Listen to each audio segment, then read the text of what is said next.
ಆತ್ಮೀಯರೇ, ಕರ್ನಾಟಕ ರಾಜ್ಯ ಹಿಂದುಳಿದ ವರ್ಗಗಳ ಆಯೋಗ ಸಾಮಾಜಿಕ ಮತ್ತು ಶೈಕ್ಷಣಿಕ ಸಮೀಕ್ಷೆಯ ಒಂದು ವಿಡಿಯೋಗೆ ತಮಗೆಲ್ಲರಿಗೂ ಸ್ವಾಗತವನ್ನು ಕೋರ್ತಾ ಇದ್ದೇನೆ. ಇದನ್ನ ಯಾವ ರೀತಿಯಾಗಿ ಬಳಕೆ ಮಾಡಬೇಕು ಯಾಪ್ ಅನ್ನೋದನ್ನ ಈ ಒಂದು ವಿಡಿಯೋದಲ್ಲಿ ಸಂಪೂರ್ಣವಾದ ಮಾಹಿತಿಯನ್ನು ನೀಡ್ತಿದ್ದೇನೆ. ಇದರಲ್ಲಿ ಮೊದಲಿಗೆ ನೀವು ಏನ್ ಮಾಡ್ಬೇಕು ಅಂತಂದ್ರೆ, ನಿಮ್ಮ ಮೊಬೈಲ್ ನಂಬರ್ ಅನ್ನ ಇಲ್ಲಿ ನಮೂದಿಸಬೇಕು. ಸ್ವಲ್ಪ ದೊಡ್ಡದು ಮಾಡಿ ತೋರಿಸ್ತೀನಿ ನಿಮಗೆ, ಸ್ವಲ್ಪ ನಿಮ್ಗೆಲ್ಲರಿಗೆ ಗೊತ್ತಾಗಲಿ ಅನ್ನುವಂಥ ಉದ್ದೇಶ. ಇಲ್ಲಿ ಮೊಬೈಲ್ ನಂಬರ್ ಅನ್ನ ಟೈಪ್ ಮಾಡಿಕೊಳ್ಳಬೇಕು. ಈಗ ಮೊಬೈಲ್ ನಂಬರ್ ಅನ್ನ ಟೈಪ್ ಮಾಡ್ತಾ ಇದ್ದೇನೆ. ನಿಮ್ಮ ರಿಜಿಸ್ಟರ್ ಆಗಿರತಕ್ಕಂತ ಅಂದ್ರೆ ವೈಟ್ ಲಿಸ್ಟ್ ಆದಂತ ಮೊಬೈಲ್ ನಂಬರ್ ಅನ್ನ ಇಲ್ಲಿ ನಾವು ಟೈಪ್ ಮಾಡ್ಕೋಬೇಕು. ಫಸ್ಟ್ಗೆ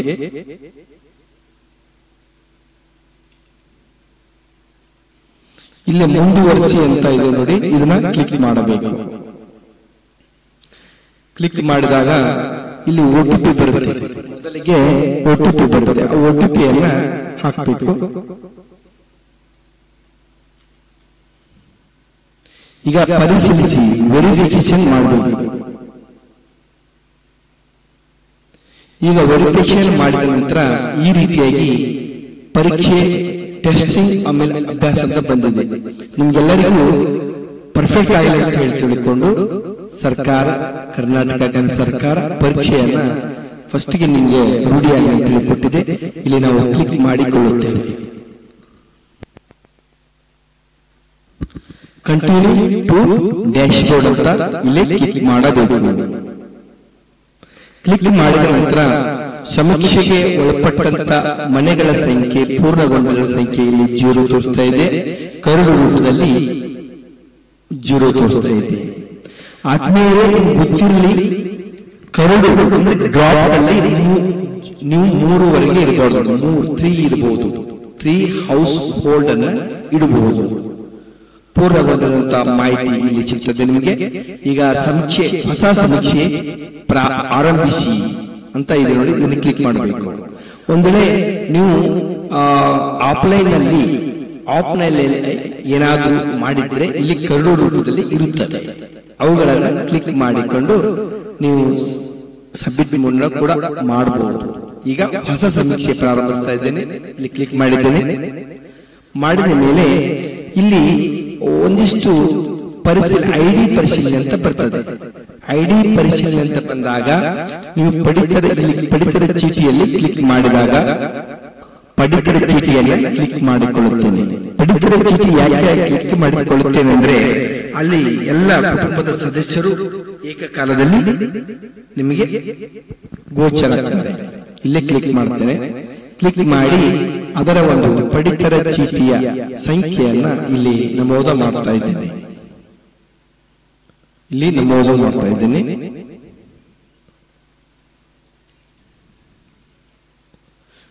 ಈಗ ಸಬ್ಮಿಟ್ RC ಇನ್ಫೋಸಸ್ ಅಂತ ಇನ್ಫಾರ್ಮೇಶನ್ ಆಗ್ತದೆ. ಈಗ ಇಲ್ಲಿ ಫ್ಯಾಮಿಲಿ ಮೆಂಬರ್ಸ್ ಸಕ್ಸಸ್ಫುಲಿ ಎಡೆಡ್ ಅಂತ ಬರ್ತದೆ. ಬಂದಾಗ ಇಲ್ಲಿ ಸಲ್ಲಿಸಿ ಅಂತಿದೆ ನೋಡಿ, ಇದರ ಮೇಲೆ ಕ್ಲಿಕ್ ಮಾಡಬೇಕು. ಕ್ಲಿಕ್ ಮಾಡಿದ ನಂತರ ಇಲ್ಲಿ ಕ್ಯಾಪ್ಚರ್ ಫೋಟೋ ಲೊಕೇಶನ್ ಅಂತ, ನಾವು ಹೋಗಿ ನಾವು ಮನೆ ಹೋಗಿರ್ತೀವಲ್ಲ, ಅಲ್ಲಿ ಯಾರು ಇನ್ಫಾರ್ಮೇಶನ್ ಕೊಡ್ತಾರೆ ನೋಡ್ರಿ, ಆ ಇನ್ಫಾರ್ಮೇಶನ್ ಕೊಟ್ಟವರ ಒಂದಿಷ್ಟು ಇಲ್ಲಿ ಕ್ಲಿಕ್ ಮಾಡೋದ್ರ ಮೂಲಕ ಫೋಟೋವನ್ನ ತೆಗಿಬೇಕು. ತಗೊಂಡಾಗ ಅಲ್ಲಿರ್ತಕ್ಕಂಥ ಲೊಕೇಶನ್ ತಾನಾಗೆ ತೆಗೆದುಕೊಳ್ಳುತ್ತದೆ. ಇಲ್ಲಿ ನೋಡಿ UHID ಅಂತ, UHID ಈಗಾಗಲೇ ಕೇಂದ್ರವರು ಎಲ್ಲ ಮನೆಯ ಒಂದು ಬಾಗಿಲಿಗೆ ಅಂಟಿಸಿರ್ತಾರಲ್ಲ, ಆ ನಂಬರ್ ಅನ್ನ ಇಲ್ಲಿ ಹಾಕಿಕೊಳ್ಳಬೇಕು. ಹಾಕಿಕೊಂಡು ಈಗ ಇಲ್ಲೇ ಕುಟುಂಬದ ಸದಸ್ಯರಂತ ಬಂದ ನೋಡ್ರಿ, ಇಲ್ಲೇ ಇಷ್ಟು ಸದಸ್ಯರಪ್ಪ ಅಂದ್ರ ಇಲ್ಲಿ 5 ಜನ ಸದಸ್ಯರ. ಆ ಮನೆ ಒಳಗ ಮತ್ತೊಬ್ಬರ ಸದಸ್ಯರ ಅಂದ್ರೆ 11 ಸದಸ್ಯರನ್ನ ಸೇರಿಸಲಿಕ್ಕೆ ನಿಮ್ಗೆ ಅವಕಾಶವಿದೆ. 11 ಮಂದಿ ಸದಸ್ಯರನ್ನ ಸೇರಿಸಬೇಕಾದ್ರೆ ಕಡ್ಡಾಯವಾಗಿ ಆಧಾರ್ ಕಾರ್ಡ್ ಇರಬೇಕು. ಆಧಾರ್ ಕಾರ್ಡ್ಗೆ KYC ಆಗಬೇಕು. KYC ಅಂತ ಏನಂತಂದ್ರೆ ಮೊಬೈಲ್ ನಂಬರ್ ಆ ಆಧಾರ್ ಕಾರ್ಡ್ನೊಂದಿಗೆ ಲಿಂಕ್ ಇರಬೇಕು. ಈಗ ಉದಾಹರಣೆಗೆ ಒಂದು ನೋಡೋಣ. ಇಲ್ಲಿ ಸೇರಿಸಿ ಅಂತ ಕ್ಲಿಕ್ ಮಾಡುತ್ತೇನೆ. ಕ್ಲಿಕ್ ಮಾಡಿದಾಗ ಆಧಾರ್ ನಂಬರ್ ಅನ್ನ ಪರಿಶೀಲನೆ ಮಾಡಬೇಕು. ಪರಿಶೀಲನೆ ಯಾವ ರೀತಿಯಾಗಿ ಮಾಡಬೇಕಂತಂದ್ರೆ ಇಲ್ಲಿ ಆಧಾರ್ ಸಂಖ್ಯೆಯನ್ನ ಕ್ಲಿಕ್ ಮಾಡಬೇಕು.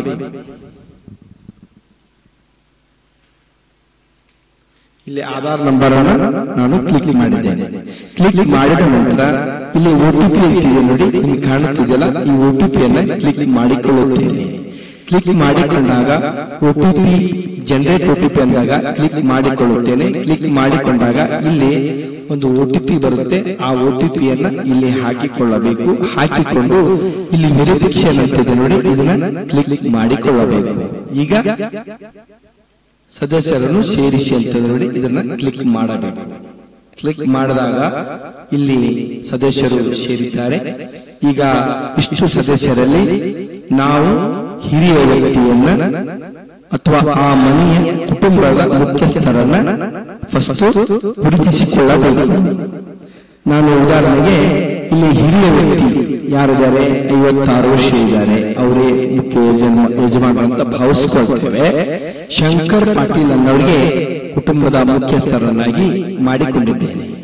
ಮಾಡಿಕೊಂಡಾಗ ಇಲ್ಲಿ ನಾನು ಅವರ ಮೊದಲನೇ ಮುಖ್ಯಸ್ಥರ ಒಂದು ಫೋನ್ ನಂಬರ್ ಅನ್ನ ಇಲ್ಲಿ ಹಾಕಿಕೊಳ್ಳುತ್ತೇನೆ.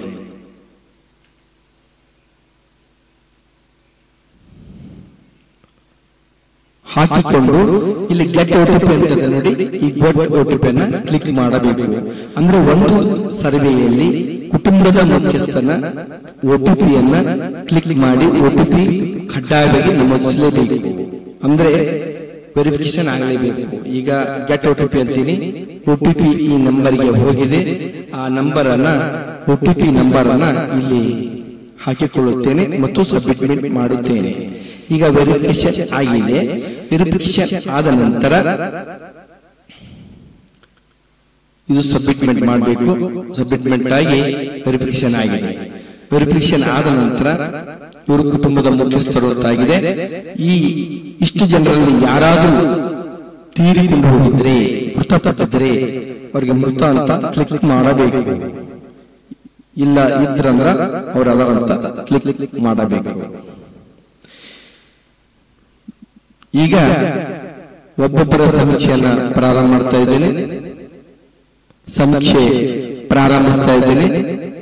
ಇಷ್ಟು ಸೇರಿಸಿದ ನಂತರ ಕುಟುಂಬದ ಮುಖ್ಯಸ್ಥರನ್ನ ಇಲ್ಲಿ ಮಾಡಿದ ನಂತರ ಇಲ್ಲಿ ಸಮೀಕ್ಷೆ ಪ್ರಾರಂಭಿಸಿದೆ ನೋಡಿ, ಇದನ್ನ ಕ್ಲಿಕ್ ಮಾಡಿಕೊಳ್ಳುತ್ತೇನೆ.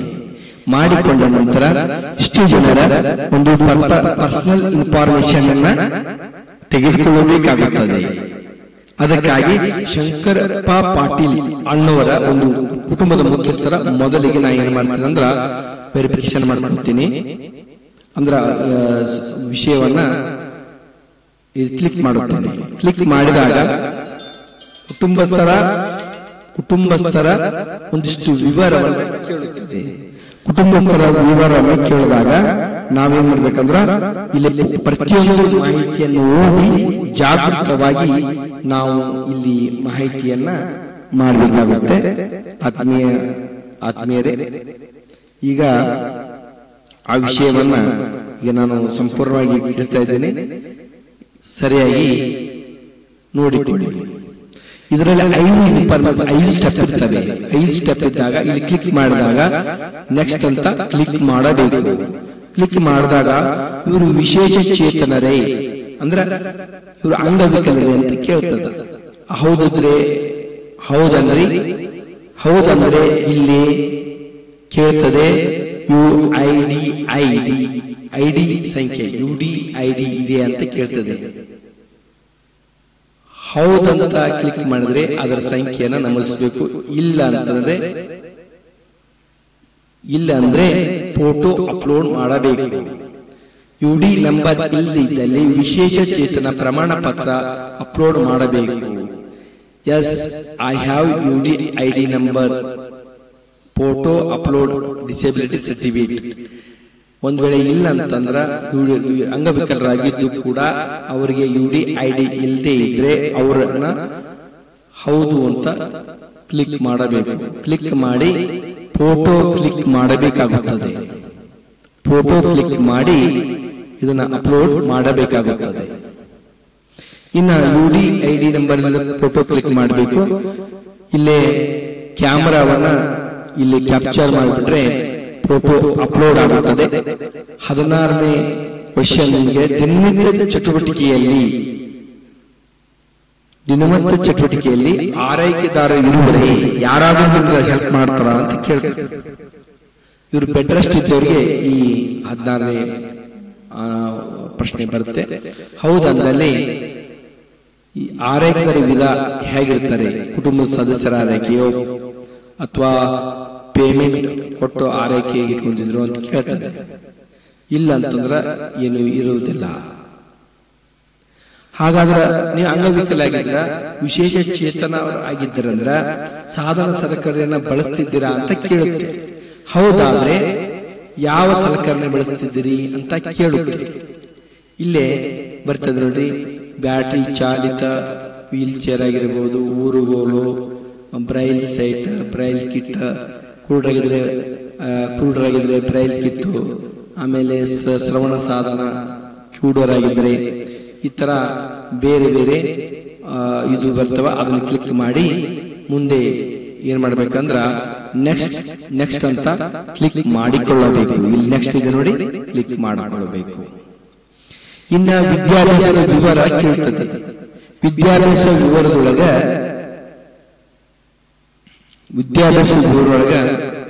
ಒಂದು ನಿಮಿಷ ಹಿಂದೆ ಹೋಗಿ ನಿಮ್ಗೊಂದು ಪಾಯಿಂಟ್ ತೋರಿಸ್ಬೇಕಿದೆ. ಪಾಯಿಂಟ್ ತೋರಿಸ್ತೀನಿ.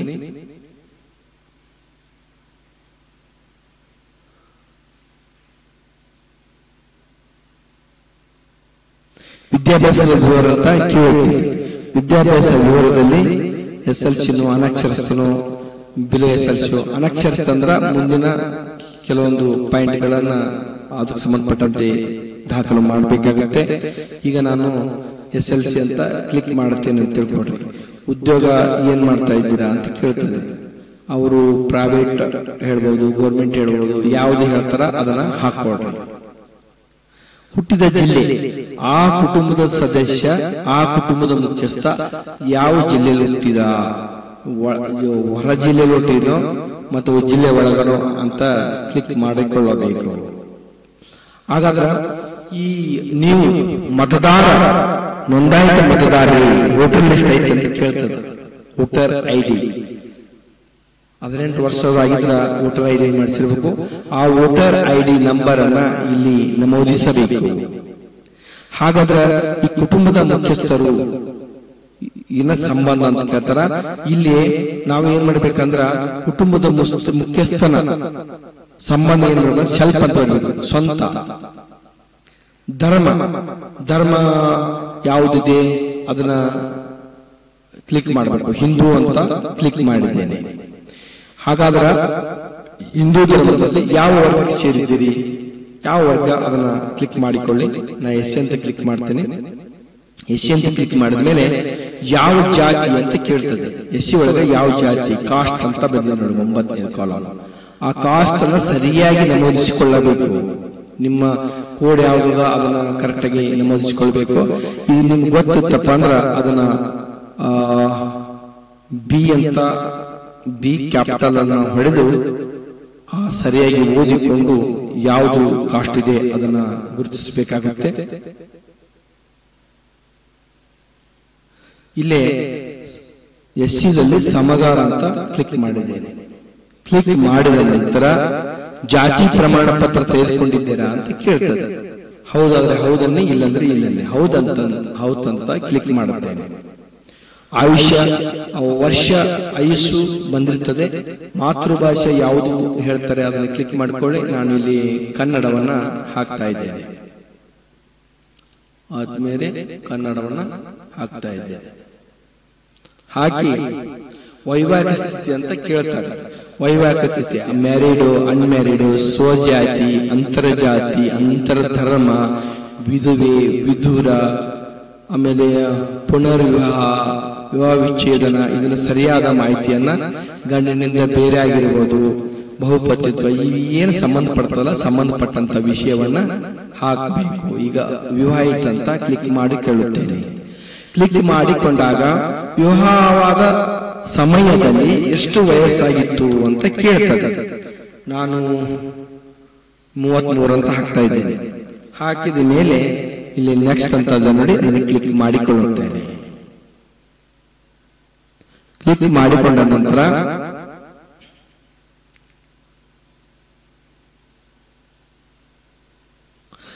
ಪ್ರತಿಯೊಂದು ಈಗ ಯಾವ್ದಾದರೂ ನೀವು ಒಂದು ಸೆಲೆಕ್ಟ್ ಮಾಡಿದ್ರಂದ್ರ ಸೆಲೆಕ್ಟ್ ಮಾಡಿದಾಗ ಮುಂದೆ ಹೋಗುದಿಲ್ಲ, ಸರಿಯಾಗಿ ಇಲ್ಲ ಅಂತಂದ್ರ ಮುಂದೆ ಹೋಗುತ್ತೆ. ಹೌದಂದ್ರೆ ಅದು ಸಂಬಂಧಪಟ್ಟಂತ ವಿಷಯವನ್ನ ನೀವು ಕ್ಲಿಕ್ ಮಾಡಿಕೊಳ್ಳಲೇಬೇಕು. ಈಗ ನೆಕ್ಸ್ಟ್ ಅಂತ ಕ್ಲಿಕ್ ಮಾಡ್ತೇನೆ.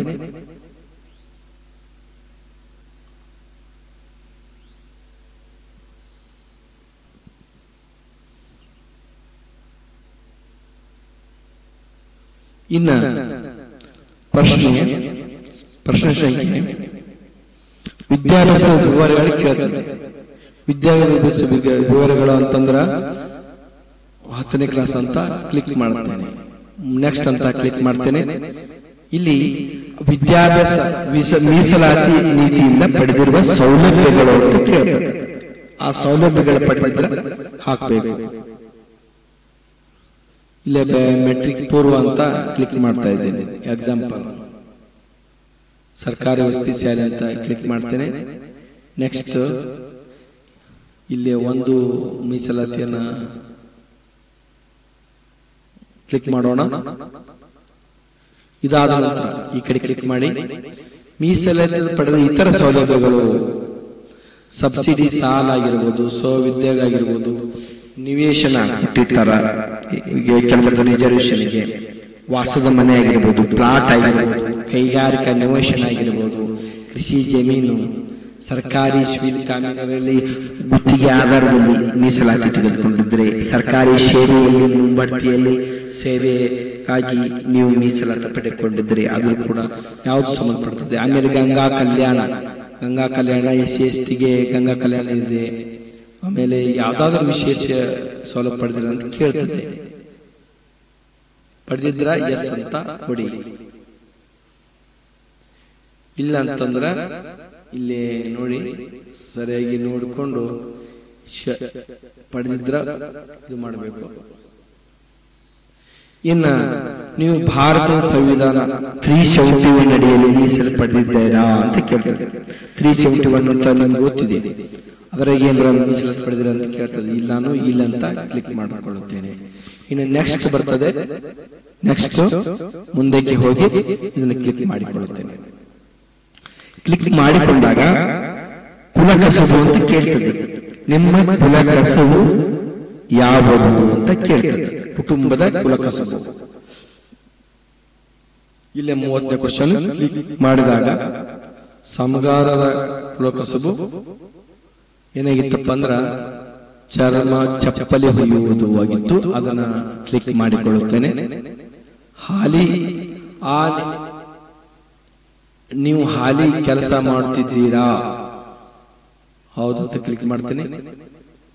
ಹೌದಾದಲ್ಲಿ ಯಾವ ಸರ್ಕಾರಿ ವೇತನನ, ಸರ್ಕಾರಿನ, ಅರೆ ಸರ್ಕಾರಿನ, ಪ್ರೈವೇಟ್ ಅಂತ ಕೇಳ್ತದೆ. ಅದನ್ನ ಕ್ಲಿಕ್ ಮಾಡಿಕೊಳ್ತೇನೆ. ಹೌದಾದಲ್ಲಿ ಯಾವ ಸೇವೆಯಲ್ಲಿ ಸೇವೆ ಮಾಡ್ತಾ ಇದ್ದೀರಿ ಅದನ್ನ ಕ್ಲಿಕ್ ಮಾಡಬೇಕು. ಆಮೇಲೆ ಮಾಸಿಕ ಕೇಂದ್ರ ಸರ್ಕಾರ, ರಾಜ್ಯ ಸರ್ಕಾರ ಅಂತ ಕೇಳ್ತದೆ. ರಾಜ್ಯ ಸರ್ಕಾರ ಸೇವೆ ಅಂತ ಕ್ಲಿಕ್ ಮಾಡ್ತೇನೆ. ಆಮೇಲೆ ಸೇವಾ ಗುಂಪು ಎ ಗ್ರೇಡ್ ಅನ್ನು, ಬಿ ಗ್ರೂಪ್, ಸಿ ಗ್ರೂಪ್ ಅಂತ ಕೇಳ್ತಾ ಇದೆ. ನಾನು ಸಿ ಗ್ರೂಪ್ ಅನ್ನ ಸೆಲೆಕ್ಷನ್ ಮಾಡ್ತೇನೆ. ನಿಮ್ಮ ಕುಟುಂಬದ ಕುಲಕಸಬು ಯಾವುದು ಅಂತ ಕೇಳ್ತದೆ. ಉದ್ಯೋಗದ ಮಾಹಿತಿ ಹೇಗಿದೆ. ಇದು ಈ ಕುಲಕಸಬು ಚಪ್ಪಲಿ ಹೊಲಿಯುವಂತ ಬರೆದಿದ್ದೇನೆ. ನಿಮ್ಮ ಕುಲಕಸಬು ಮುಂದುವರೆದಿದೆಯಾ ಅಂತ ಕೇಳ್ತದೆ. ಇಲ್ಲ ಅಂತ ಕೇಳಿದಾಗ ಇಲ್ಲ ಅಂತ ಹೇಳ್ತಾ ಇದ್ದೇನೆ. ಹೌದು ಅಂದಾಗ ಈ ಪ್ರಶ್ನೆ ಹೌದಂದಾಗ ಯಾವ್ದಾದ್ರು ಚರ್ಮ ರೋಗಗಳ ಅಂದ್ರೆ ಯಾವ್ದಾರ ಕುಲಕಸುವಿನಿಂದ ರೋಗ ಬಂದಿದೆಯಾ ಅಂತ ಕೇಳ್ತದೆ. ಇವು ಯಾವುದಂದ್ರೆ ಯಾವುದಿಲ್ಲ ಅಂದ್ರೆ ಯಾವುದಿಲ್ಲ ಅಂತ ನಮೂದಿಸಬೇಕು. ನಂತರ ವಾರ್ಷಿಕ ಆದಾಯ ಇಲ್ಲೇ ನೋಡಿ,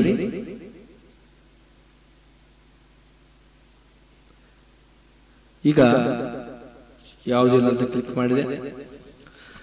ಆ ಉದ್ಯೋಗದಿಂದ ವೈಯಕ್ತಿಕ ವಾರ್ಷಿಕ ಆದಾಯ ಅಂತ ಕೇಳ್ತದೆ. ವಾರ್ಷಿಕ ಆದಾಯ ಅಂತಂದ್ರೆ ಈ ಪ್ರತಿಯೊಬ್ಬ ವ್ಯಕ್ತಿಗೂ ನಾವು ಇದನ್ನ ಹಾಕ್ಬೇಕಾಗತ್ತೆ. ಒಂದು ಕುಟುಂಬದಲ್ಲಿ 5 ಜನ ಇದ್ದಾರೆ ಅಂದ್ರೆ 5 ಜನದ್ದು ವೈಯಕ್ತಿಕ ವಾರ್ಷಿಕ ಆದಾಯ ಹಾಕ್ಬೇಕಾಗುತ್ತೆ. ಇಲ್ಲಿ ಸೆಲೆಕ್ಷನ್ ಮಾಡ್ಕೊಂತೀನಿ, ಇದ್ರ ಐತಂತ ಕೊಡಿ ಮಾಹಿತಿ, ಇಲ್ಲ ಅಂದ್ರೆ ಆದಾಯ ಇಲ್ಲ ಅಂತ ಕೊಡಿ. ಇಲ್ಲೇ ನಾನು 20,000ದಿಂದ 20,000ಕ್ಕಿಂತ ಕಡಿಮೆ ಅಂತ ಹಾಕಿದ್ದೇನೆ. ಆದಾಯ ತೆರಿಗೆ ಪಾವತಿದಾರ ಅಂತ ಕೇಳ್ತದೆ. ಉದಾಹರಣೆಗೆ 20,000 ಅಂದ್ರೆ ಬರಲ್ಲ, ಇಲ್ಲಿ 12 ಲಕ್ಷದ ಮೇಲೆ ಅಂತ ಹಾಕ್ತೇನೆ. ಅವಾಗ ನಾವೇನ್ ಮಾಡ್ತೀವಿ ಅಂದ್ರ ಆದಾಯ ತೆರಿಗೆ ಪಾವತಿದಾರೆ ಹೌದು ಅಂತ ಕ್ಲಿಕ್ ಮಾಡ್ತೇವೆ. ಇದು ಅಂದ್ರೆ ಸುಳ್ಳು ಮಾಹಿತಿ ಕೊಡಬಾರ್ದು. ಸರ್ಕಾರಿ ನೌಕರರು, ಕೇಂದ್ರ ಸರ್ಕಾರ ಆಗಿರಬಹುದು, ರಾಜ್ಯ ಸರ್ಕಾರ ಆಗಿರಬಹುದು, ಆದಾಯ ನೀವು ಇನ್ಕಮ್ ಟ್ಯಾಕ್ಸ್ ರಿಟರ್ನ್ ಮಾಡಿರ್ತೀರಿ, ಅವುಗಳನ್ನೆಲ್ಲವನ್ನ ಸಂಪೂರ್ಣವಾದ ಮಾಹಿತಿಯನ್ನ ಸರ್ಕಾರಕ್ಕೆ ನಾವು ಕೊಡಬೇಕಾಗುತ್ತೆ. ಆದಾಯ ತೆರಿಗೆ ಪಾವತಿದಾರೆ ಹೌದು ಅಂತ ಕೊಡ್ತೇವೆ. ಕೊಟ್ಟ ನಂತರ ನೀವು ಬ್ಯಾಂಕಿನಲ್ಲಿ ಅಕೌಂಟ್ ಹೊಂದಿದ್ದೀರಾ ಹೌದು ಅಂತ ಕ್ಲಿಕ್ ಮಾಡುತ್ತೇನೆ. ಹಾಗಾದ್ರೆ ಯಾವ ರೀತಿ ಬ್ಯಾಂಕು, ರಾಷ್ಟ್ರೀಕೃತ ಬ್ಯಾಂಕು, ಖಾಸಗಿ ಬ್ಯಾಂಕು, ಸರ್ಕಾರಿ ಬ್ಯಾಂಕು, ಅದನ್ನೆಲ್ಲ ಕ್ಲಿಕ್ ಮಾಡಿಕೊಳ್ಳಬೇಕು. ನಂತರ ನೀವು ಯಾವ ಕೌಶಲ್ಯ ತರಬೇತಿ ಪಡೆಯಲು ಇಚ್ಛಿಸಿದ್ದೀರಿ, ನಿರುದ್ಯೋಗ ಆಗಿದ್ರೆ ಯಾವುದಾದ್ರು ಕೌಶಲ್ಯನ ತರಬೇತಿ ಪಡೆಯೋದಿತ್ತಂದ್ರೆ ಅದನ್ನ ನಾವು ಕ್ಲಿಕ್ ಮಾಡಿಕೊಳ್ಳಬೇಕಾಗುತ್ತೆ. ಇನ್ ನೆಕ್ಸ್ಟ್ ನೀವು ಕಂಪ್ಯೂಟರ್ ಸಾಕ್ಷರ. ಇತ್ತೀಚೆಗೆ ಕಂಪ್ಯೂಟರ್ ಸಾಕ್ಷರ ಅಂತಂದು ಬಹಳಷ್ಟು ಮುಖ್ಯವಾಗಿದೆ. ಹಾಗಾಗಿ ಸರಿಯಾದ ಮಾಹಿತಿ ಕೊಡುವುದರೊಂದಿಗೆ ಸರ್ಕಾರಕ್ಕೆ ಒಂದಿಷ್ಟು ಅಭಿವೃದ್ಧಿಗೆ ಸಹಕಾರ ಆಗಬಹುದು. ಸಾಮಾಜಿಕ ಮತ್ತು ಶೈಕ್ಷಣಿಕ ನೀತಿಯಲ್ಲಿ ಸಂಪೂರ್ಣವಾದ ಮಾಹಿತಿಯನ್ನ ಕೊಡಬೇಕಾಗುತ್ತೆ. ನೀವು ಕಂಪ್ಯೂಟರ್ ಸಾಕ್ಷರತೆ ಹೊಂದಿದ್ರೆ ಎಸ್ ಅಂತ ಕೊಡಬೇಕು, ಇಲ್ಲಾಂದ್ರೆ ನೋ ಅಂತ. ಹಾಗಾದ್ರೆ ಕಂಪ್ಯೂಟರ್ ಜ್ಞಾನದ ಪಠ್ಯಕ್ರಮ ಯಾವುದು ಕಂಪ್ಯೂಟರ್ ಜ್ಞಾನ ಹೊಂದಿದ್ದೀರಿ ಅಂತ ಕೇಳ್ತದೆ. ಯಾವುದು ಇದೆ ಅದನ್ನ ಸೆಲೆಕ್ಷನ್ ಮಾಡ್ಕೊಳ್ಬಹುದು. ರಗಡ ಆಪ್ಷನ್ ಅದಾವ. ಆಮೇಲೆ 39ನೇ ಕ್ವಶನ್ ಆರೋಗ್ಯ ವಿಮೆ ವಿವರ. ಆರೋಗ್ಯ ವಿಮೆ ವಿವರ, ಆರೋಗ್ಯ ವಿಮೆ ಮಾಡಿಸಿದ ಅಂತ ಕೇಳ್ತದ. ಆರೋಗ್ಯ ವಿಮೆ ವಿವರ ಇತ್ತಂದ್ರ ಹೌದಂತ ಕೊಡಿ, ಇಲ್ಲಂದ್ರ ಇಲ್ಲಂತ ಕೊಡಿ. ಹೌದಂದ್ರ ಎಲ್ಲಿ ಯಾವುದು ಅಂದ್ರೆ ಸರ್ಕಾರಿ ಅಂತ ಕೊಡ್ತೀನಿ. ಯಾವುದು ಸರ್ಕಾರಿನೋ, ಅರ ಸರ್ಕಾರಿನೋ, ಖಾಸಗಿನೋ ಯಾವುದು ಮಾಡಿಸಿದ್ರೆ ಅದನ್ನ ಇದು ಮಾಡಬೇಕಾಗ್ತದೆ. ಇನ್ನು 40ನೇ ಕ್ವಶನ್ ಪ್ರಶ್ನೆ ರಾಜಕೀಯ ಪ್ರಾತಿನಿಧ್ಯ. ಜನಪ್ರತಿನಿಧಿಗಳ ತರ ಅಂದ್ರೆ ಹುದ್ದಾದರೂ ವಿವರಗಳಿರ್ತದೆ. ಉದಾಹರಣೆಗೆ MLA ಇರ್ತಾರ, MP ಇರ್ತಾರ, ಗ್ರಾಮ ಪಂಚಾಯತಿ ಅಧ್ಯಕ್ಷರು, ಮೆಂಬರು, ಆಮೇಲೆ ಯಾವುದರ ಸ್ವಸಹಾಯ ಅಧ್ಯಕ್ಷರು ಇರ್ತಾರ. ಹೌದಾದ್ರೆ ಇಲ್ಲಿ ಕ್ಲಿಕ್ ಮಾಡುವುದರ ಮೂಲಕ ಏನಾದರ ಪದಾಧಿಕಾರಿಗಳ ವಿವರ ಅಂತ ಕೇಳ್ತದೆ. ಹಾಗಾದ್ರ ಜಿಲ್ಲಾ ಪಂಚಾಯತ್ ಸದಸ್ಯರು, ತಾಲೂಕ್ ಪಂಚಾಯತಿ ಸದಸ್ಯರು, ಗ್ರಾಮ ಪಂಚಾಯತ್ ಸದಸ್ಯರು, ಹಾಗಾರ ಮಹಾನಗರ ಪಾಲಿಕೆಯ ಸದಸ್ಯರು, ಗ್ರಾಮ ನಗರ ಸಭೆಯ ಪುರಸಭೆಯ ಸದಸ್ಯರು, ಪಟ್ಟಣ ಪಂಚಾಯತಿ ಸದಸ್ಯರು ಯಾವ ಅದನ್ನ ಕ್ಲಿಕ್ ಮಾಡುವುದರ ಮೂಲಕ ನಾವು ಹಾಕಬಹುದು. ಹೌದು ಅದರಂತಂದಾಗ ಇಷ್ಟೆಲ್ಲ ಕೇಳ್ತದೆ. ಇಲ್ಲ ಅಂತಂದಾಗ ಯಾವುದು ಕೇಳೋದಿಲ್ಲ. ಉದಾಹರಣೆಗೆ ನಾವು ಇಲ್ಲ ಅಂತೀವಿ ನೋಡ್ರಿ, ಇಲ್ಲಂದಾಗ ಯಾವುದು ಕೇಳೋದಿಲ್ಲ. ಹಾಗಾದ್ರೆ ನಿಗಮ ಮಂಡಳಿ ಸಹಕಾರ ಪದಾಧಿಕಾರಿಗಳ ವಿವರ ಇದ್ರೆ, ನಿಗಮ ಆಗಿರ್ಬೋದು, ಸಹಕಾರಿ ಸಂಘ ಆಗಿರ್ಬೋದು, ಪದಾಧಿಕಾರಿ ಆಗಿದ್ರ ಅವ್ರು ಏನಾದ್ರು ಆಗಿದ್ದೀರಾ ಅಂತ ಕೇಳ್ತದೆ. ಹೌದು ಅಂತ ಕೇಳಿದಾಗ ಅದು ಪ್ರಶ್ನೆಗೆ ಮುಂದಿನ ಉತ್ತರ ಬಿ ಉತ್ತರ ಬರುತ್ತೆ. ಬಿದಲ್ಲಿ ಬಿ ಉತ್ತರ ಬರುತ್ತೆ. ಅದನ್ನ ಯಾವ ಇಲ್ಲ ಅಂತಂದ್ರ ಅದಕ್ಕೆ ಪ್ರಶ್ನೆಗೆ ಅಲ್ಲೇ ಕ್ಲೋಸ್ ಆಯಿತು. ಇದು ಈಗ ಎಲ್ಲ ಮುಗಿಯಿತು. 41ರಿಂದ 40 ಪ್ರಶ್ನೆಗಳು ವೈಯಕ್ತಿಕ ಪ್ರತಿಯೊಬ್ಬರ ಮಾಹಿತಿಯನ್ನ ಹಾಕಬೇಕಾಗುತ್ತೆ. ಹಾಕಿ ಇಲ್ಲಿ ಸಬ್ಮಿಟ್ ಕೊಡ್ತೇನೆ. ಸಬ್ಮಿಟ್ ಕೊಟ್ಟಾಗ ಇಲ್ಲಿ ಶಂಕರಪ್ಪ ಪಾಟೀಲ್ ಅನ್ನೋರ್ದು ಪೂರ್ಣಗೊಂಡಿದೆ ಅಂತ ಮಾಹಿತಿ ಬಂದಿದೆ ನೋಡಿ. ಇದೇ ರೀತಿಯಾಗಿ ಎಲ್ಲರ ಮಾಹಿತಿಯನ್ನ ಭರ್ತಿ ಮಾಡಬೇಕು. ಭರ್ತಿ ಮಾಡಿದ ನಂತರ ಭರ್ತಿ ಮಾಡಿದ ನಂತರ ಎಲ್ಲ ವೈಯಕ್ತಿಕ ವಿವರಗಳನ್ನ 1ರಿಂದ 40ರವರೆಗೆ ಪ್ರತಿಯೊಬ್ಬರ ಮಾಹಿತಿ ಭರ್ತಿ ಮಾಡಿದ ನಂತರ ಪ್ರತಿಯೊಬ್ಬರ ಮಾಹಿತಿಯನ್ನು ಮಾಡಬೇಕಾಗುತ್ತೆ. ಮಾಡಿದ ನಂತರ ಅವರ ಕುಟುಂಬದ ಮಾಹಿತಿಯನ್ನ ಇಲ್ಲಿ ಪಡೆದುಕೊಳ್ಳಬೇಕಾಗುತ್ತದೆ. ಕುಟುಂಬ ಮಾಹಿತಿ ಏನದ ಕ್ಲಿಕ್ ಮಾಡೋಣ. ಕ್ಲಿಕ್ ಮಾಡಿದ್ರೆ ಇದು ಎಲ್ಲರಿಗೆ ಸಂಬಂಧಪಟ್ಟಂತ ಆ ಕುಟುಂಬದ ಸದಸ್ಯರಿಗೆ ಸಂಬಂಧಪಟ್ಟಂತ ಮಾಹಿತಿ ಆಗಿರ್ತದೆ. ಬನ್ನಿ ನೋಡೋಣ ಪ್ರಶ್ನೆಗಳೇನಿದಾವ. ನೀವು ಕೃಷಿ ಭೂಮಿಯನ್ನು ಹೊಂದಿದ್ದೀರಾ ಅಂತ ಕೇಳ್ತದೆ. ಹೌದು ಅಂತ ಕ್ಲಿಕ್ ಮಾಡಿದರೆ ಜಮೀನಿನ ವಿಧ, ಯಾವ ಜಮೀನಿನ ವಿಧ, ಡ್ರೈ ಅಂದ್ರೆ ಏನಪ್ಪಾ ಅಂದ್ರೆ ಒಣ ಬೇಸಾಯನು, ಆಮೇಲೆ ನೀರಾವರಿನ ಅಥವಾ ಏನಂತ ಕೇಳ್ತದೆ. ಇಲ್ಲ ಡ್ರೈ ಅಂತ ಕ್ಲಿಕ್ ಮಾಡಿದರೆ, ಡ್ರೈ ಅಂತ ಕ್ಲಿಕ್ ಮಾಡಿದ್ರೆ ಅಂದ್ರೆ ಒಣ ಬೇಸಾಯ ಅಂತ ಕ್ಲಿಕ್ ಮಾಡಿದ್ರೆ ಅದನ್ನ ಆ ಜಮೀನನ್ನ ಯಾವ ರೀತಿಯಾಗಿ ಪಡೆದುಕೊಂಡ್ರಿ, ಯಾವ ರೀತಿ ನಿಮ್ಗೆ ಜಮೀನು ಬಂತು ಅಂತ ಕೇಳಿದಾಗ ಅದು ಪಿತ್ರಾಜಿತನೋ, ಆಮೇಲೆ ದಾನ ಎಂಬಾಗಿ ಬಂದಿದ್ದು, ಭೂ ಮಂಜೂರಾತಿ ಇನಾಮಾಗಿ ಬಂದಿದ್ದು, ಅಥವಾ ಇತರೆ ಆಗಿ ಬಂದಿದ್ದು, ಯಾವುದಿದೆ ಸಂಬಂಧಪಟ್ಟಿದ್ದನ್ನ ಇದು ಮಾಡಬೇಕು. ನಾನು ಪಿತ್ರಾಜಿತ್ ಅಂತ ಹಾಕಿದ್ದೀನಿ. ಪಿತ್ರಾಜಿತ್ ಅಂತಂದ್ರೆ ಒಟ್ಟು ಆಸ್ತಿಯ ವಿಸ್ತೀರ್ಣ ಎಕರೆಗಳಲ್ಲಿ ನಾನು ಎಕರೆನ ಸೆಲೆಕ್ಷನ್ ಮಾಡ್ತೀನಿ. ಎಕರೆ ಅಂದ್ರೆ ಎಷ್ಟು ಎಕರೆ, 1 ಎಕರೆನೋ 2 ಎಕರೆನೋ 3 ಎಕರೆನೋ ಅಂತ ಕ್ಲಿಕ್ ಮಾಡಿದಾಗ ನಾನು 12 ಎಕರೆ ಅಂತ ಕ್ಲಿಕ್ ಮಾಡಿಕೊಳ್ಳುತ್ತೇನೆ. ಉದಾಹರಣೆ ಹೇಳ್ತಾ ಇದ್ದೀನಿ ನಾನು. 12 ಗುಂಟೆ, ಆ ಗುಂಟೆ ಎಷ್ಟು ಅಂತ ಕೇಳ್ತಾರೆ. ಒಂದು 20 ಗುಂಟೆ ಅಂತ ನಾನು ಹಾಕ್ತೇನೆ. 12.5 ಎಕರೆ ಇತ್ತು ನನಗ, ಅದಕ್ಕ ಈ ಮಾಹಿತಿ ಹಾಕಿದ್ದೇನೆ. ನೀರಾವರಿ, ಹಾಗಾದ್ರ ಈಗ ಹೊಲ ಐತಿ, ಒಣ ಬೇಸಾಯ ಐತಿ, ಹಾಗಾದ್ರೆ ನೀರಾವರಿ ಮೂಲ ಏನಂತ ಕೇಳ್ತದೆ. ಅದರೊಳಗ ಕ್ಲಿಕ್ ಮಾಡ್ತೇನೆ. ಕೆರೆ ಇತ್ತು, ನದಿ ಇತ್ತು, ಕೊಳೆ ಬಾವಿ ಇರ್ತಿತ್ತು, ಆಮೇಲೆ ಬೋರ್ವೆಲ್ ಅಂತ ಕರಿತೀವಿ, ಏತ ನೀರಾವರಿ, ತೆರೆದ ನೀರಾವರಿ, ಜರಿ, ಕೆಲವೊಂದು ಇದಕ್ಕ ಬೋರ್ ಹಾಕಿರಲ್ಲ, ಮಳೆ ಆಸಕ್ತಿ ಆಗಿರ್ತಾವ, ಅದಕ್ಕೆ ಮಳೆ ಆಸಕ್ತಿ ಅಂತ ಇಲ್ಲಿ ಉದಾಹರಣೆ ಕ್ಲಿಕ್ ಮಾಡ್ತೇನೆ. ನಿಮ್ಗೆ ಯಾವ ಸೌಂಡ್ ಬರ್ತದೋ ಅದನ್ನ ಕ್ಲಿಕ್ ಮಾಡಿಕೊಳ್ಳಿ. ಹಾಗಾದ್ರೆ 42ನೇ ಕ್ವಶನ್ ಏನ್ ಬರ್ತದೆ ಅಂದ್ರೆ, ಕುಟುಂಬವು ಪಡೆದ ಸಾಲ ಅಥವಾ ಸಹಾಯಧನ ಅಂತ ಕೇಳ್ತದೆ. ಸರಿಯಾದ ವಿವರ ಕೊಡ್ಬೇಕು ಸರ್ಕಾರಕ್ಕೆ. ಆದ್ಮೇಲೆ ಕುಟುಂಬದ ಸಾಲದ ಉದ್ದೇಶ, ಎದಕ್ಕೆ ಸಾಲ ತೆಗೆದಪ್ಪ, ಮದ್ವೆಗಾಗಿ ತೆಗೆದ್ರು ಅಥವಾ ಎದಕ್ಕಾಗಿ ತೆಗೆದ್ರು ಅಂತ ಕೇಳ್ತದೆ. ಇಲ್ಲಿ ಮದುವೆ, ಆಮೇಲೆ ಶೈಕ್ಷಣಿಕ ಉದ್ದೇಶ, ಸಾಕಷ್ಟು ಮಾಹಿತಿಗಳದಾವ. ಯಾವ್ದು ಸಂಬಂಧಪಡ್ತದ ಅದಕ್ಕೆ ನೀವೇನ್ ಮಾಡ್ರಿ, ಸೆಲೆಕ್ಷನ್ ಮಾಡಿಕೊಳ್ಳಬಹುದು. ನಂತರ ಬಿ, ಸಾಲದ ಮೂಲ. ಕುಟುಂಬದ ಸಾಲ ಎದರಿಂದ ಪಡೆದ್ರಿ ಸಾಲ ಅಂತ ಕೇಳ್ತದೆ. ಅದು ನಾವು ಇಲ್ಲಿ ಕುಟುಂಬದ ಸಾಲ, ಸೋರ್ಸ್ ಆಫ್ ಲೋನ್ ಅದನ್ನ ಕ್ಲಿಕ್ ಮಾಡ್ಕೊಂಡು ಬ್ಯಾಂಕಿಂದ ತಗೊಂಡ್ರು, ಸಹಕಾರಿಯಿಂದ ತಗೊಂಡ್ರು, ಸಹಕಾರ ಸಂಘ, ಅಭಿವೃದ್ಧಿ ಸಂಘ, ಸ್ತ್ರೀ ಶಕ್ತಿ ಸಂಘ, ಆಮೇಲೆ ಖಾಸಗಿ ಮೂಲಗಳು, ಯಾವ್ದ್ರ ತೆಗೆದ್ರೆ ಅದನ್ನ ಹೇಳಬೇಕಾಗುತ್ತೆ. ಇಲ್ಲಿ ನಾನು ಬ್ಯಾಂಕ್ ಅಂತ ಕ್ಲಿಕ್ ಮಾಡುತ್ತೇನೆ. ಹಾಗಾದ್ರೆ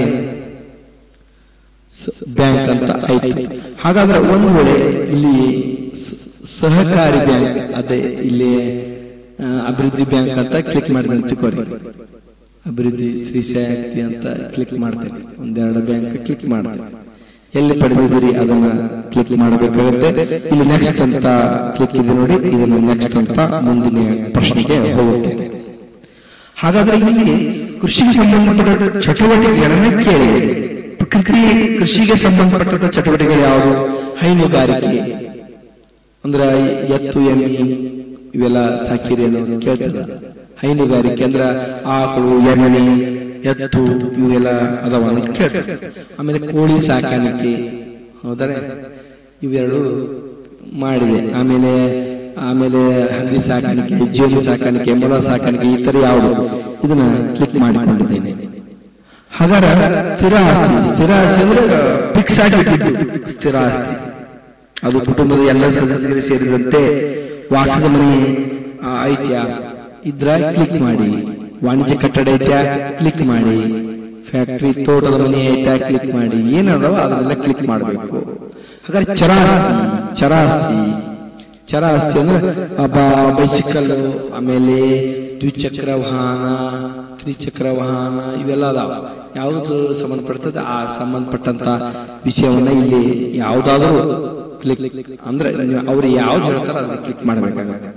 ಅಂದ್ರೆ ಇಲ್ಲಿ ಇರ್ತಕ್ಕಂಥ ಈ ಕ್ವಶನ್ಗೆ ಸಂಬಂಧಪಟ್ಟಿದ್ದು 44ನೇ ಕ್ವಶನ್ ಸಂಬಂಧಪಟ್ಟಿದ್ದು ಕೃಷಿ ತರ ಹಾಗೂ ಆಮೇಲೆ ಕುಟುಂಬ ಹೊಂದಿರುವ ಚರಾಸ್ತಿ ಬಗ್ಗೆ ಕೇಳ್ತದೆ. ಅದನ್ನ ಮಾಹಿತಿಯನ್ನ ಕೇಳಿ ಸರಿಯಾದ ಮಾಹಿತಿಯನ್ನು ತುಂಬಿಕೊಳ್ಳಿ. ಇನ್ನು ನೆಕ್ಸ್ಟ್ ಅಂತ ಕ್ಲಿಕ್ ಮಾಡುತ್ತೇನೆ.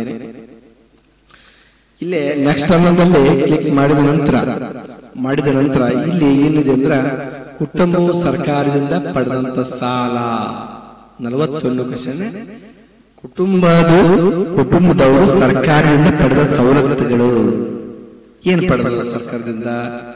ಉದಾಹರಣೆಗೆ ಗಂಗಾ ಕಲ್ಯಾಣ ಆಗಿರ್ಬೋದು, ಸ್ವಾವಲಂಬಿ ಸಾರಥಿ, ಪ್ರೇರಣಾ, ಇವೆಲ್ಲ ಸರ್ಕಾರದಿಂದ ಯಾವ್ದಾದ್ರು ವಿಕಲಚೇತನ, ಕಿಸಾನ್ ಕಾರ್ಡ್, ಈ ತರ ಸಾಕಷ್ಟು ಸವಲತ್ತು ಇರ್ತವೆ. ಆ ಸವಲತ್ತು ಪಡೆದಾರ ಕೇಳಿದ್ರೆ ಅವರು ಎಸ್ ಅಂದ್ರೆ ಎಸ್ ಅಂತ ಕೊಡಿ. ಯಾವ್ದು ಆಗಿದ್ದಾರೆ ಅದನ್ನ ಲೈಕ್ ಮಾಡಿ, ಅದನ್ನ ಕ್ಲಿಕ್ ಮಾಡಿ. ಇನ್ನು 48ನೇ ಕ್ವಶನ್, ನೀವು ನೆಲೆಸಿರುವಂತ ಸ್ಥಳ ಎಂತದು? ನಗರ ಪ್ರದೇಶ, ಬೇರೆ ಗ್ರಾಮೀಣ ಪ್ರದೇಶ ಯಾವ್ದಾದ ಅದು ನೀವು ಕ್ಲಿಕ್ ಮಾಡ್ಕೋಬಹುದು. ನಿಮ್ಗೆ ಅವ್ರು ಹೇಳಿದ್ದು ವಾಸಸ್ಥಳ ವಿಧ, ಮನೆ ಯಾವ ರೀತಿಯಾಗಿದೆ, ಪಕ್ಕಾ ಮನೆ ಇದೆಯೋ, ಆಮೇಲೆ ಅಪಾರ್ಟ್ಮೆಂಟ್ ಇದೆಯೋ, ಯಾವ್ದಿದೆ ಅದನ್ನ ಕ್ಲಿಕ್ ಮಾಡ್ಕೊಳ್ಬೇಕು. ಆಮೇಲೆ 50ನೇ ಕ್ವಶನ್, ಕುಡಿಯುವ ನೀರ ಮೂಲ ಅಂದ್ರೆ ಕುಡಿಯುವ ನೀರು ಎಲ್ಲಿಂದ ತಗೋತಾರ? ಬಾವಿಯಿಂದ ತಗೋತಾರೋ, ನಳದಿಂದ ತಗೋತಾರೋ, ಕೆರೆಯಿಂದ ತಗೋತಾರೋ, ಆಮೇಲೆ ಯಾವ ತಗೋತಾರ ಅದನ್ನ ನಾವು ಕ್ಲಿಕ್ ಮಾಡಬೇಕಾದ. ಕೆಲವೊಂದು ಸಾರ್ವಜನಿಕರು ಬಾವಿಯಿಂದ ತಗೋತಾರ, ಅದ ಯಾವ ಸಂಬಂಧಪಡ್ತದ ಅದನ್ನ ಕ್ಲಿಕ್ ಮಾಡಿಕೊಳ್ಳಿ. ಅಡಿಗೆಗೆ ಬಳಸುವ ಇಂಧನ 51ನೇ ಪ್ರಶ್ನೆ, ಅಡಿಗೆಗೆ ಬಳಸುವಂತ ಇಂಧನ ಯಾವುದು ನೋಡೋಣ. ಇಲ್ಲಿ ಕ್ಲಿಕ್ ಮಾಡ್ಕೊಳ್ಳೋದ್ರೊಂದಿಗೆ ಇಲ್ಲಿ LPG ಇತ್ತು, ಜೈವಿಕ ಇತ್ತು, ಆಮೇಲೆ ಸೀಮೆ ಎಣ್ಣೆ, ಆಮೇಲೆ ಊರು ಕಟ್ಟಿಗೆಯೋ ಯಾವುದಿದೆ ಆ ಮೂಲವನ್ನು ಸೆಲೆಕ್ಷನ್ ಮಾಡ್ಕೊಳ್ಳಿ. ಹಾಲಿ ವಾಸವಿರುವಂತ ಮನೆ ಮಾಲೀಕರ ಸ್ವರೂಪ, ಯಾವ ಮಾಲೀಕರು ಹ್ಯಾಂಗಿದೆ? ಈಗ ಮನೆ ಐತಪ್ಪ, ಕೆಲವು ಮಂದಿ ಸ್ವಂತ ಇತ್ತು, ಬಾಡಿಗೆ ಇತ್ತು, ಆಮೇಲೆ ಲೀಸ್ ಅಂತ ಕೊಡ್ತಾರ, ಒಂದಿಷ್ಟು ರೊಕ್ಕ ಕೊಟ್ಟು ಇಷ್ಟು ವರ್ಷವರೆಗೆ ನಾ ಇರ್ತೀನಿ ಅಂತ ಇರ್ತದ, ಅದಾಗಿತ್ತು. ಈಗ ನಾನು ಸ್ವಂತ ಅಂತ ಕ್ಲಿಕ್ ಮಾಡ್ತೇನೆ. ನೀವು ನಿವೇಶನ ಹೊಂದಿದ್ದೀರ, ಕೆಲವೊಂದು ಮಂದಿ ಸೈಟ್ಗಳನ್ನು ತಗೊಂಡಿರ್ತಾರೆ. ಆ ಸೈಟ್ಗಳನ್ನ ನೋಂದಣಿ ಮಾಡುವುದು ಮತ್ತು ಸರ್ಕಾರಕ್ಕೆ ಮಾಹಿತಿ ಕೊಡುವುದು ಬಹಳ ಜರೂರ ಇದೆ. ಅದನ್ನು ಕೂಡ ಮಾಹಿತಿ ಕೊಡಿ. ನಿವೇಶನ ಹೊಂದಿದ್ದೀರಿ, ಹೌದು ಅಂತ ಕ್ಲಿಕ್ ಮಾಡ್ತಾನೆ. ಹಾಗಾದ್ರೆ ನಿವೇಶನ ವಿವರ ಅಂದ್ರೆ ಸರ್ಕಾರದಿಂದ ಮಂಜೂರು ಮಾಡಿದೋ, ಸ್ವಂತ ಅದೋ, ಅನಧಿಕೃತ ಸ್ವಾಧೀನವೋ, ಸರ್ಕಾರ ಜಾಗದೋ, ಖಾಸಗಿ ಜಾಗದೋ ಯಾವ್ದದ ಅದನ್ನ ಹಾಕಬೇಕು. ಸ್ವಂತ ಇದ್ರೆ ಸ್ವಂತ ಹಾಕಿ, ಸರ್ಕಾರದ ಹಾಕಿ. ಇನ್ನ 54ನೇ ಕ್ವಶನ್, ಶೌಚಾಲಯ ವ್ಯವಸ್ಥೆ, ಟಾಯ್ಲೆಟ್ ಫೆಸಿಲಿಟಿ. ಈಗ ಮನೆ ಒಳಗೆ ಇತ್ತು, ಹೊರಗೆ ಇತ್ತು, ಸಾರ್ವಜನಿಕ ಶೌಚಾಲಯ ಇತ್ತು, ಯಾವ್ದೈತಿ ಅದನ್ನ ಕ್ಲಿಕ್ ಮಾಡ್ಕೊಳ್ಬೇಕು. ಮನೆ ಒಳಗೆ, ಮನೆ ಆವರಣದಲ್ಲಿ ಮನೆ ಒಳಗೆ ಕ್ಲಿಕ್ ಮಾಡ್ತೇನೆ. ದೀಪದ ಮೂಲ ಅಂತ ಕೇಳ್ತೇನೆ. ವಿದ್ಯುತ್ ಐತು, ಸಿಮೆಂಟ್ ಐತು, ಯಾವ್ದಾಯ್ತು ಅಂತ ಕೇಳ್ತೇನೆ. ವಿದ್ಯುತ್ ಆಲ್ಮೋಸ್ಟ್ ಆಲ್ ವಿದ್ಯುತ್ ಇದೆ, ಅದನ್ನ ವಿದ್ಯುತ್ ಕ್ಲಿಕ್ ಮಾಡಿದ್ದೇನೆ. ಈಗ ನೆಕ್ಸ್ಟ್ ಅಂತ ಕ್ಲಿಕ್ ಮಾಡ್ತೇನೆ. ನೆಕ್ಸ್ಟ್ ಅಂತ ಕ್ಲಿಕ್ ಮಾಡಿದಾಗ ಇಲ್ಲಿ ಒಂದು ಮಾಹಿತಿ ಇದೆ, ನಿಮ್ಮ ಪ್ರದೇಶದಲ್ಲಿ ಈ ಸೌಲಭ್ಯಗಳಿವೆ ಅಂತ ಕೇಳ್ತೇನೆ. ಅಂದ್ರೆ ಆಧುನಿಕ ಸಮಾಜದಲ್ಲಿ ಕೆಲವೊಂದು ಸೌಲಭ್ಯಗಳು ಬೇಕಾಗುತ್ತವೆ. ಆ ಸೌಲಭ್ಯಗಳಲ್ಲಿ ಇದೊಂದಿಷ್ಟು ಸೌಲಭ್ಯಗಳಾದವಂತ ಕೇಳಿದಾಗ ಇಲ್ಲಿ ನಿಮ್ಮ ಪ್ರದೇಶದಲ್ಲಿ ಇಲ್ಲಿ ಕ್ಲಿಕ್ ಮಾಡ್ತಾನೆ. ಇಂಟರ್ನೆಟ್ ಐತಂತ ಈ ಸದ್ಯ ನೋಡ್ರಿ, ಬಹಳಷ್ಟು ಜನರಿಗೆ ಇಂಟರ್ನೆಟ್ ಸೌಲಭ್ಯ ಬಹಳ ಮುಖ್ಯ ಆಗುತ್ತೆ. ಯಾಕಂದ್ರೆ ಮಾಹಿತಿಯನ್ನು ತಿಳಿದುಕೊಳ್ಳಲಿಕ್ಕೆ, ಮಾಹಿತಿ ಹಂಚಿಕೊಳ್ಳಲಿಕ್ಕೆ ಇಂಟರ್ನೆಟ್ ಬಹಳಷ್ಟು ಪರಿಣಾಮಕಾರಿಯಾಗಿ ಕೆಲಸ ಮಾಡ್ತದೆ. ಹಾಗಾಗಿ ಇದ್ದಂತ ಮಾಡ್ರಿ. ಇಲ್ಲಾಂದ್ರ ಯಾವ್ಯಾವ ಸೌಲಭ್ಯ ಹೊಂದಿದ ಅದನ್ನ ನಾವು ಕ್ಲಿಕ್ ಮಾಡ್ಕೋಬೇಕು. ಅಂತರ್ಜಾಲ ಸೌಲಭ್ಯ ಹೊಂದಿದ, ಓಕೆ. ಒಂದಕ್ಕಿಂತ ಹೆಚ್ಚಿಗೆ ಮಾಡ್ಕೋಬಹುದು. ಸಾರಿಗೆ ಸೌಲಭ್ಯ ಇದೆಯಾ, ಓಕೆ. ನೆಕ್ಸ್ಟ್ ನಮ್ಮಲ್ಲಿ ವೇದಿಕೆ ಸೌಲಭ್ಯ ಇದೆಯಾ, ಎಸ್, ಓಕೆ. ಹೀಗೆ ಒಂದಕ್ಕಿಂತ ಹೆಚ್ಚು ಸೌಲಭ್ಯಗಳಿದ್ರು ಅದನ್ನು ನೀವು ಕ್ಲಿಕ್ ಮಾಡಿಕೊಳ್ಳಬಹುದು. ನಂತರ ನೀವು ವಾಸಿಸುವಂತ ಪ್ರದೇಶ ಪ್ರಾಕೃತಿಕ ವಿಪತ್ತುಗಳಿಗೆ ಸಂಭವಿಸುವ ಪ್ರದೇಶವಾಗಿದೆ. ಈಗ ನದಿ ದಡದಲ್ಲಿರ್ತಕ್ಕಂಥ ಜನರು, ಆಮೇಲೆ ಪ್ರವಾಹ ಬರ್ತಕ್ಕಂಥ ಜನರು ಅದರಾಗಿದ್ರೆ ಹೌದು ಅಂತ ಕ್ಲಿಕ್ ಮಾಡಿ, ಉಳಿದವರು ಇಲ್ಲ ಅಂತ ಕ್ಲಿಕ್ ಮಾಡಿ. ನಿಮ್ಮ ಕುಟುಂಬದಲ್ಲಿ ಆದಿವಾಸಿ ಭಾರತೀಯರಿದ್ದಾನೆ, ಆದಿವಾಸಿ ಕುಟುಂಬ, ಫ್ಯಾಮಿಲಿ ಮೆಂಬರ್ಸ್ NRI ಅಂತ ಬರ್ತಾರ. ಹೌದಿದ್ರ ಹೌದಂತ ಮಾಡ್ರಿ, ಇಲ್ಲಂದ್ರ ಇಲ್ಲಂತ ಮಾಡಿ. ನಿಮ್ಮ ಕುಟುಂಬಕ್ಕೆ ಸಂಬಂಧಪಟ್ಟಂತೆ ಕೋರ್ಟ್ ವ್ಯಾಜ್ಯ ಪ್ರಕರಣಗಳಿವೆ ಅಂತ ಕೇಳ್ತದೆ. ಕುಟುಂಬದಲ್ಲಿ ಕೋರ್ಟ್ ಕೇಸ್ಗಳಿರ್ತಾವೆ, ಒಂದಿಷ್ಟು ಹೊಲ ಮನೆ, ಆಮೇಲೆ ಯಾವ್ದಾದ್ರು ತಕರಾರಿದ್ರೆ SS ಕೊಡಿ, ಇಲ್ಲಂದ್ರ ನೋ ಅಂತ ಕೊಡಿ. ಇದಾದ ನಂತರ ನಿಮ್ಮ ಕುಟುಂಬದ ಯಾವುದಾದರೂ ಕಾರ್ಯ ನಿರ್ವಹಿಸಿಕೊಂಡಿದೆ. Has your family been displaced for the any reason. ನಿರ್ವಹಿಸಿಕೊಂಡಿದೆ ಅಂದ್ರೆ ಯಾವುದೋ ಕಾರಣದಿಂದಾಗಿ ನಿಮ್ಮ ಕುಟುಂಬ ಅಲ್ಲಿಂದ ಬೇರೆ ಕಡೆಯಿಂದ ಬಂದಿದೆಯೇ, ಬಹಿಷ್ಕಾರ ಆಗಿರಬಹುದು. ಯಾವುದೋ ಒಂದು ಸಂದರ್ಭದಾಗ ಆ ಕುಟುಂಬ ಒಂದು ಕಡೆಯಿಂದ ಬೇರೆ ಕಡೆಯಿಂದ ಹೋಗಬಹುದು. ಹೌದಾದ್ರೆ ಕ್ಲಿಕ್ ಮಾಡಿದ್ರ ಅದು ನಿಮ್ಮ ಜೀವನ ಉಪಾಯ ಹಾನಿಗೊಳಿಸಿದೆಯೇ ಅಂತ ಕೇಳ್ತದೆ. ಆಮೇಲೆ ನೀವು ಪುನರ್ವಸತಿ ಪಡೆದಿದ್ದೀರಾ ಅಂತ ಕೇಳ್ತದೆ. ಹೌದಾದ್ರೆ ಕ್ಲಿಕ್ ಮಾಡಿ, ಇಲ್ಲಂದ್ರೆ ಇಲ್ಲಂತ ಕ್ಲಿಕ್ ಮಾಡಿ. ಪುನರ್ವಸತಿ ಇದು ನಿರ್ವಸತಿ ಅಂತಂದ್ರೆ ಈ ಫ್ಲಡ್ ಬಂದಾಗಿರ್ಬೋದು, ಪ್ರವಾಹ ಬಂದಾಗಿರ್ಬೋದು, ಆಮೇಲೆ ಯಾವುದಾದ್ರು ಒಂದು ಕುಟುಂಬದವರು ಕೂಡಿಕೊಂಡು ಆ ಮನೆಯನ್ನ ನಿಮ್ಮ ಮನೆ ಊರು ಬಿಟ್ಟು ಹೊರಗೋರಿ ಅನ್ನೋದಾಗಿರ್ಬೋದು. ಇಂಥವೇನಾದ್ರೂ ಆಗಿದ್ರೆ ಸರ್ಕಾರ ಕೇಳ್ತದೆ. ಇಷ್ಟೆಲ್ಲ ಆಗಿಂದ ನೆಕ್ಸ್ಟ್ ಅಂತ ಕ್ಲಿಕ್ ಮಾಡ್ತೇನೆ. ಈಗ ಪೂರ್ಣಗೊಂಡಿದೆ, ಕುಟುಂಬದ ಮಾಹಿತಿ ಪೂರ್ಣಗೊಂಡಿದೆ. ಅದೇ ರೀತಿಯಾಗಿ ಎಲ್ಲ ಸದಸ್ಯರ 40 ಪ್ರಶ್ನೆಗಳ ವೈಯಕ್ತಿಕ ಕೇಳಿದ ಮೇಲೆ ಪೂರ್ಣಗೊಂಡಿದೆ ಅಂತ ಈಗ ಬರ್ತದೆ. ಎಲ್ಲಾ ಪೂರ್ಣಗೊಂಡ ಸಲ್ಲಿಸಿ ಅಂತ ಇಲ್ಲಿ ಕಾಲಂ ಬರುತ್ತೆ. ಸಲ್ಲಿಸಿ ಅಂತ ಬಂದ ಮೇಲೆ ಇದನ್ನ ಸಲ್ಲಿಸಿದರೆ, ಸಬ್ಮಿಟ್ ಮಾಡಿದರೆ ನಿಮ್ಗೆ ಒಂದು ನಂಬರ್ ಬರ್ತದೆ. ಆ ನಂಬರ್ ಅನ್ನ ಬರೆದುಕೋಬೇಕು. ಮತ್ತು ಜೊತೆಗೆ ಅವರು ನಾವು ಎಲ್ಲ ಮಾಹಿತಿ ಕೊಡ್ಲಿಕ್ಕೆ ನಾವು ಸಿದ್ಧರಿದ್ದೇವೆ, ನಾವೇ ಕೊಟ್ಟಿದ್ದೀವಿ ಅಂತ ಒಂದು ಫಾರ್ಮ್ ಇರ್ತದೆ. ನಾವು ಈಗ ಆಗಲಿಗೆ ನಾವು ತರಬೇತಿ ಪಡೆದಂತೆ ಇಲಾಖೆಯ ಸಮಾಜ ಕಲ್ಯಾಣ ಇಲಾಖೆ ಅಧಿಕಾರಿಗಳಿರ್ಬೋದು, ಎಲ್ಲ ಅಧಿಕಾರಿಗಳು ನಿಮ್ಗೆ ಆ ಫಾರ್ಮ್ ತಲುಪಿಸ್ತಾರೆ ಅಂತ ಹೇಳಿದ್ರೆ, ಆ ಫಾರ್ಮ್ ಅನ್ನ ಏನ್ ಮಾಡ್ಬೇಕಂತಂದ್ರ ಬರೆದು ಸಹಿ ಮಾಡಿಸಿ ಅದನ್ನ ಅಪ್ಲೋಡ್ ಮಾಡುವಂತ ಕೆಲಸ ಕೂಡ ಆಗ್ತದೆ. ಆಮೇಲೆ ಆ ಒಂದಿಷ್ಟು ನಂಬರ್ ಬರ್ತದೆ, ಸಲ್ಲಿಸಿ ಅಂದಾಗ ನಂಬರ್ ಬರ್ತದೆ. ಆ ನಂಬರ್ ಕಂಪಲ್ಸರಿಯಾಗಿ ನೀವು ಬರೆದುಕೋಬೇಕು ಮಣ್ಯದ. ಇನ್ನ ಕುಟುಂಬದ ಮುಖ್ಯಸ್ಥ ಅಂತ ಇರ್ತಾನೆ, ಅವನಿಗೆ ಸೆಲ್ಫ್ ಅಂತ ಬರ್ದಿರ್ತೀರಿ, ಸೆಲ್ಫ್ ಅಂತ ಕೊಟ್ಟಿರ್ತೀರಿ. ಹಾಗಾದ್ರೆ ಇವನಿಗೆ ಪವನ್ ಏನಾಗಬೇಕು, ಮೊಮ್ಮಗ ಅಂತ ಬರಿತೀನಿ. ಯಾಕಂದ್ರೆ ಸಣ್ಣ ವಯಸ್ಸಾಗಿದೆ, ಮಗನ ಮಗ. ಶ್ರೀಪಾದ್ ಯಾರಪ್ಪ ಅಂತಂದ್ರ ಮಗ ಅಂತ ಬರಿತೀನಿ. ಶಾರುಬಾಯಿ ಸೊಸೆ ಅಂತ ಬರಿತೀನಿ. ಅಭಿ ಅಂತ ಬರಿತೀನಿ, ಇವನು ಕೂಡ ಮೊಮ್ಮಗ ಅಂತ ಬರ್ತೀನಿ. ಅಂದ್ರೆ ಕುಟುಂಬದ ಮುಖ್ಯಸ್ಥನಿಗೆ ಉಳಿದ ಸದಸ್ಯರು ಏನಾಗ್ತಾರೆ ಸಂಬಂಧದಲ್ಲಿ ಅನ್ನೋದನ್ನ ಸ್ಪಷ್ಟವಾಗಿ ನೀವು ನಮೂದಿಸಬೇಕಾಗುತ್ತೆ.